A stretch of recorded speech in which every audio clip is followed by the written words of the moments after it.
আপনারা আপনাদের ফেসবুক পেজের লিঙ্ক কিভাবে কপি করবেন সেই প্রসেসটি আজকের এই ভিডিওতে আমি আপনাদেরকে দেখিয়ে দেব।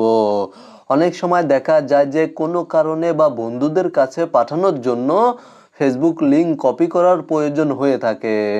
তো মূলত আপনারা আপনাদের ফেসবুক পেজের লিঙ্ক কপি করার জন্য আপনাদের মোবাইল ফোন থেকে ফেসবুক অ্যাপ্লিকেশনটি ওপেন করে আপনাদের ফেসবুক অ্যাকাউন্টে চলে যাবেন। আপনাদের যেই ফেসবুক অ্যাকাউন্টের মাধ্যমে ফেসবুক পেজ খোলা হয়েছে বা খোলা রয়েছে সেই ফেসবুক অ্যাকাউন্টে চলে যাবেন এবং এখানে ওপরে 3 লাইন মেনু বারে ক্লিক করে দিবেন। আপনারা এখানে 3 লাইন মেনু বার পেয়ে যাবেন, জাস্ট এখানে ক্লিক করে দিবেন অথবা এখানে 3 লাইন মেনু বারে ক্লিক করার পরে এখানে দেখতে পাচ্ছেন পেজেস নামে একটি অপশন রয়েছে। আপনাদের যদি এখানে পেজেস নামে কোনো অপশন না থাকে তাহলে নিচে দেখতে পাচ্ছেন সি মোর নামে একটি অপশন রয়েছে, আপনারা সি মোর এই অপশনে ক্লিক করে দিবেন। তাহলে এখানে পেজেস নামে একটি অপশন পেয়ে যাবেন, জাস্ট এই অপশনে ক্লিক করে দিবেন এবং আপনারা আপনাদের যেই ফেসবুক পেজের লিঙ্ক কপি করতে চাচ্ছেন সেই ফেসবুক পেজের নেমের উপরে ক্লিক করে দিবেন।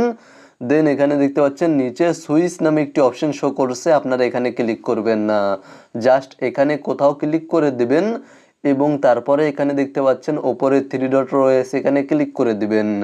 তাহলে আপনাদের সামনে এই ধরনের একটি ইন্টারফেস শো করবে এবং এখানে দেখতে পাচ্ছেন কপি লিঙ্ক নামে একটি অপশন রয়েছে, আপনারা এই অপশনে ক্লিক করে দিলে আপনাদের ফেসবুক লিঙ্ক ফেসবুক পেজের লিঙ্ক কপি হয়ে যাবে এবং আপনারা ফেসবুক মেসেঞ্জারে, ইমোতে বা হোয়াটসঅ্যাপে আপনাদের বন্ধুদের কাছে এই ফেসবুক পেজ লিঙ্ক শেয়ার করতে পারবেন।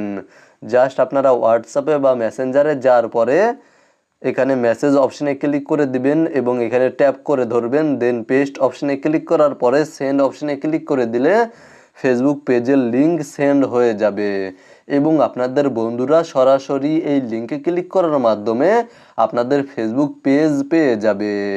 মূলত আপনারা ভিডিওতে দেখানো এই নিয়মে আপনাদের ফেসবুক পেজের লিঙ্ক কপি করতে পারবেন। ভিডিওটি দেখে উপকৃত হয়ে থাকলে অবশ্যই কমেন্টে জানাবেন।